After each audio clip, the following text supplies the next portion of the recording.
Inawezekana kabisa. Kama unajua utaenda mbinguni, mbingu zitasema hatukukujua kamwe. Kama unajua utaenda mbinguni, walioko mbinguni watasema hatukukujua kamwe, hatukuwahi kukuona. Kwa sababu imani ni kitu sahihi. Imani sahihi ni kitu, Paulo anasema sisi ni tamasha kwa Mungu, kwa wanadamu na kwa malaika. Sisi ni kitu cha kujadiliwa. Sisi ni kitu cha kuongelewa. Sisi ni kitu cha kuvutia. Tunawavutia wanadamu, tunayavutia mazingira, tunavutia malaika, tunamvutia Mungu. Tunajadiliwa na wanadamu, tunajadiliwa na malaika, mbingu zinatujadili. Imani sahihi ni kitu ambacho lazima, ili ujue ni sahihi, lazima kikufanye kuwa habari kila wakati, kila mara, ukiwa unafanya chochote, kiwa popote.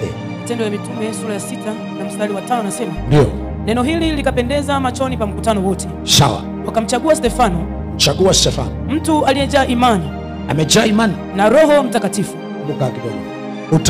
Utaona hapa watatajwa na watu wengine, lakini kuna mtu mmoja anapotajwa alitajwi jina. Mara kadhaa mimi nimehubiria, nimesema ukiona watu wanaanza kuorozesha majina, wanasema alikuwepo Yakobo, ya Mungu, Ezekia, Yoshua, Wile, Betha, Sara, Mary, Esther, Desta. Yani ujue hapo mumejaa wananchi watupu, ni akina Mwaisengera. Asome vizuri kwenye Biblia, ilitajwa vizazi. Pofika wamemkuta binadamu ambaye anaangaikia ubinadamu ulivyotakiwa kuwa, alikuwa na kituo pale. Kuna habari nyingine anza kuzungumzwa kwanza, ziendelee kutajwa vizazi vingine, tajwa watu wengine. Watu wa Mungu, mimi nasimama mbele yako, nasimama hapo, nataka ujue nahubiri maneno, habari, taarifa, vitu, maneno yenye uwezo wa kutaka wewe uwe mtu huyu. Ninahubiri haya ili akufanye wewe uwe mtu huyu.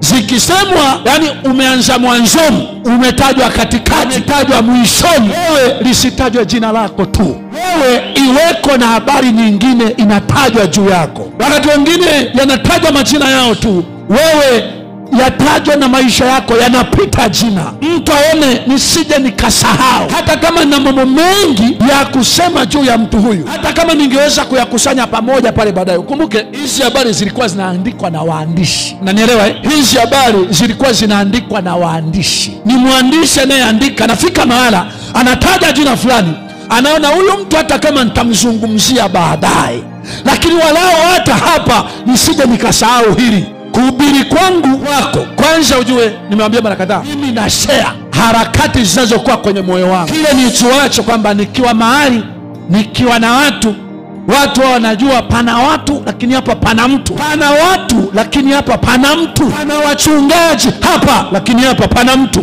pana maaskofu hapa lakini hapa pana mtu, watawala hapa lakini hapa pana mtu, pana wafanyabiashara hapa lakini hapa pana mtu. Yani pana, hiyo ndio kitu ambacho mimi nahangaika nayo. Kwa maana nimekuambia mara kadhaa kwamba Mungu maeneo mengi hakutaka aweke kibwagizo nyuma ya jina la mtu anayejielewa. Mtu peke yake wanamjua jina au amjui jina. Jamii zilijua kwamba hapa pana matajiri lakini hapa pana wasomi lakini hapa pana mtu.